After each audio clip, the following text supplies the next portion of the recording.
Ал біз сіздермен ары қарай жалғастырамыз. Жаңа біз сіздерге теория жүзінде айтқан болсақ, қазір практика жүзінде қолданамыз. Қаладағы автомойканың рекламасын түсіргенге мен заказ алдым. Бұл заказдың құны 30 000 теңге. Әдемілеп хат жаздым, хатымды қабылдады, хорошо деді, келісті. Не үшін автомойка? Автомойка барлық жерде бар. Сіздерге не обязательно ертең барып бәрін автомойка түсір деген сөз емес. Жай процессті сіздер көрсін. Ал енді қараңыздар, бізде видеоның екі түрі бар. Имиджевый видео, то есть видео арқылы сенде не бар екен әдемі көрсету, адамдардың миында көбірек қалу. Имиджевый видео деген сол. Екіншісі ол продающий видео. Продающий видео дегеніміз ол призыв к действию, адамдарды іс-әрекетке шақыру. Біз қазір сіздермен негізі қарапайым имиджевый видеоның бір түрін түсіруді көрсетеміз. Ары қарай осы материал арқылы біз сататын видео, продающий видеоға қарай өтеміз. Съемкаға дайындалып келіңіз. Айтпақшы, дайындалып келгенде референс деген зат бар. Референс деген осы сфераға ұқсайтын видеоларды қарап, сол жерден скриншот жасап, сол видеоларды, сол кадрларды қайталап көрсеңіз болады. Бір съемкаға келер алдында сіз алдыңға оған ақша аласыз ғой, ол үшін сіз дайындалу керексіз. Референс іздейсіз. YouTube-дан, Vimeo-дан дегендей. Қарапайым видео түсірудің еш қиындығы жоқ. Бұл жерде үшке бөлінеді. Біріншісі общий план, средний план және крупный план.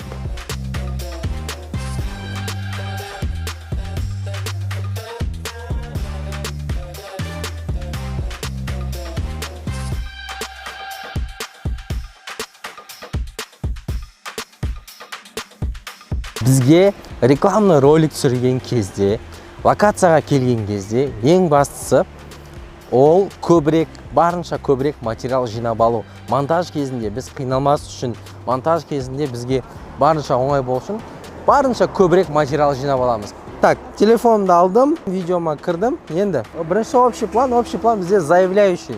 Яғни біз сыртын, логотипін көрсетіп аламыз. Барынша алыстаман тұрып аласыздар. Мобилографияның сабақтарындағыдай гусиными шагами. Мен мына жерде 0,5-ке түсірем, егерде сіздерде 0,5 жоқ болса, онда 1x дегенге түсіріп, сәл алыстаман тұрсаңыздар болады.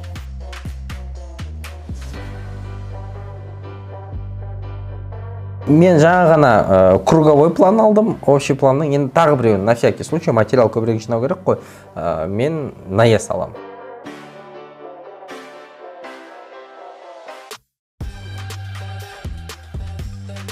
То есть бұның разницасы неде? Мен 1-2-ге қойдым, өйткені менде 3 камера болғандықтан. Сізге сәл жақынырақ, не болмаса сәл алысырақ тұрсаңыз, біз общий планды алып алдық. Енді средний және крупный пландарды көбірек аламыз.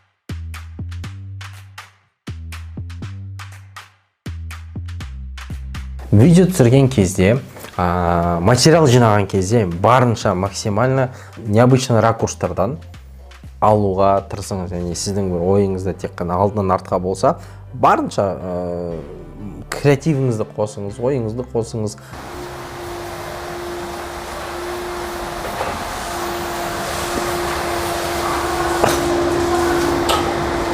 Менің қолыма мына жерден былай шаш бересің ба? Вот, камераға шаш қырам. Давай.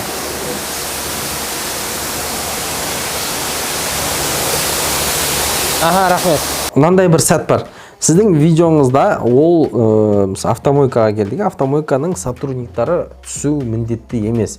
Егер сіз дайындалып келетін болсаңыз, егерде сізде сәл бюджетіңіз болса, егерде бюджетіңіз болмаса да өзіңіздің портфолиоңыз үшін болса, сіз әдемі киінген, видеода әдемі көрінетін актерларды, таныстарыңызды актерларды алып келу керексіз.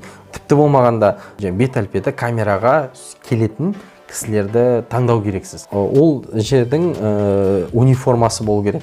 Униформасы болмаса да бәрі сол күні, түсірілім күні бірдей киінсін, бір келке. Товардың презентационный вид болу керек. Сол жағынан да сіз алдын ала дайындалып келісіп алу керексіз. Менің сондай бір қатем болғаны үшін мен көбіне қазір өзімнің қатемді крупный пландармен негізінен процесті түсіретін боламын. Стоп. Осы жерде шашып тұра берші, братан. Осылай шаша бер. Капотқа шаша бер. Так, все, стоп. стоп. Мынандай бір сәт бар да, сіз өзіңіздің видеода түсіріп жатқан кезде әрі режиссер, әрі оператор болғаныңыз үшін міндетті түрде процесспен управлять ету керексіз, яғни өзіңіздің ойыңызды ұялмай айта беріңіз. Өзімше бір кішігірім необычный кадр алғым келген болады, сондықтан да телефонды мен машинаның үстіне қойып, соған су шашуды сұрадым. Түсіріп жатыр. Бak üstüne көрінеді. Да, шаша. Именно камераға ұстап тұрса. Болды. Болды. Давай, фараға. Еще. Еще.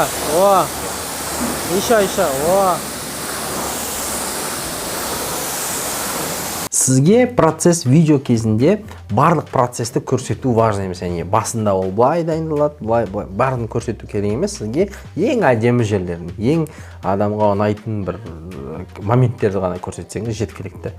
Қазір мен не істеймін? Қазір сүрту процесстерін түсіріп аламын. 1, 2, кеттік. Назад бірлет. 1, 2, кеттік. Давай, все, кеттік. Ары қарай біз детально сүрту процесін түсіреміз. Бірақ мына жерде де менің бір үлкен қателігім болды. Тряпканың өзі әдемі емес. Қолға перчатка, қара перчатка болса представительный вид болатын еді. Түсірім процесінде өзім басыма жетті. Перчатка жоға, братан, сенде? Бар ма? Қара перчатка бар ма? Бар. Киіп аш перчатка? Әдемі көрінеді да? Очень надо максимально серьезно создавать. Перчатки. Кеттік ал. Үстін сүрт, қайтынан. Бүйтіп, бұлай өтші, бүйтіп, бір линиямен өтші. Мен айтам сол кезде, менің командамен, Так, бірінші қойып ал тряпканы, қолыңды да қойып ал, и кеттік. Енді мына жерлерін сүртсең болады, сағат тұрған жақтарын, қазір тұр. Давай, именно сағат тұрған міне. 1, 2, давай. Ақырын өт.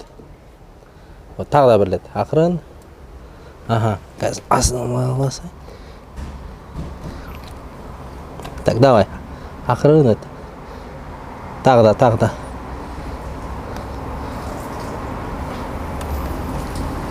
Так, стоп. Давай. Во. Давай.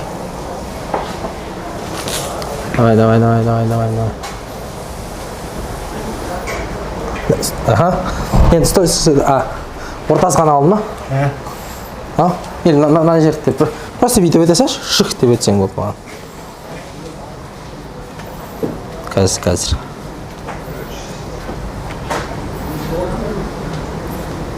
Давай.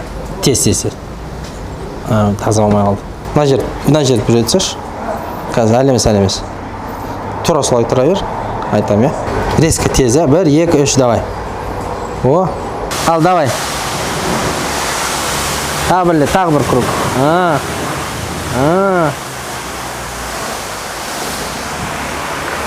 Все. Если, к примеру, мынандай болу мүмкін. Мына бокстар әдемі ғой? Андай моменттер болады да, когда бокс или айналасы әдемі емес болса, оны әдемі көрсету керек. Мен дым машина қолданатын едім, мысалы, видеоларда. Дым машина бүкіл косяктарды жауып тастайды и намного красивее. Мысалға, біз Түркістанның видеосында Қожа Ахмет Яссауидің ішінде ондай бір не емес, загадочный емес, бірақ сондай дым машинамен біз не істедік. Ол арендасы 2000-3000 теңге тұрады. Тоже идея, да? Келесі солай түсіру керек. Біз қазір түсіріп жатқан самый такой заключительный кадр. Яғни машинаны шыққанын түсіреміз. Давай. Брата, былай сеш? Шығасың ғой. Сразу мына жаққа құйрығын бұрш. Артпен ба? Бұл артпен и мына жаққа құйрығын бұраш, Анамен бірге түсіріп алатындай. Девушка, можно попросить вас, мы снимаем? Спасибо. Давай.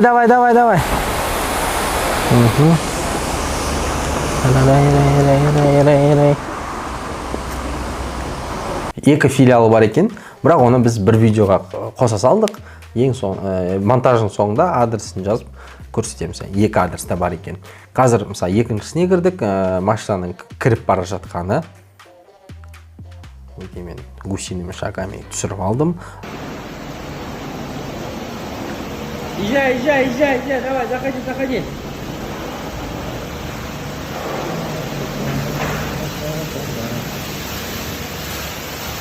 Басқа машиналардың жуған бір процесі.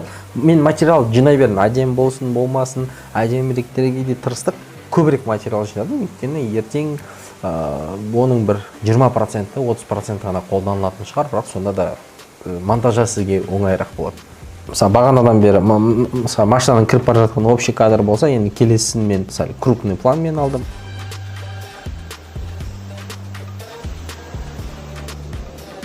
Бұл автомойканың плюсы интерьері, экстерьері өте әдемі болғандықтан барынша соны көрсетуге тырыстым. Ну, мне повезло, я. Давай, езжай.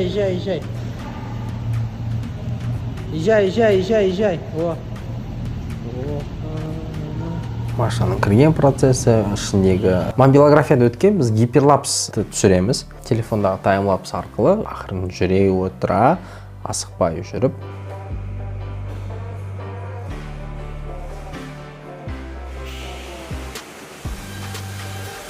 Біз мобилографияда өткен болатынбыз. Переход жасаймыз, яғни қара объектке кірдік. Ол мысалы бірінші біздің кадрымыз. Осындай болды. Және екіншісі дәл солай біз тағы да бір басқа қара объектке кіреміз.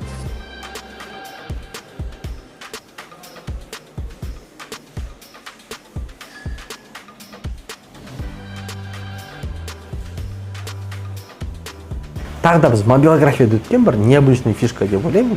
180 градусқа телефонды бұра отыра түсірген бір кадрымыз бар.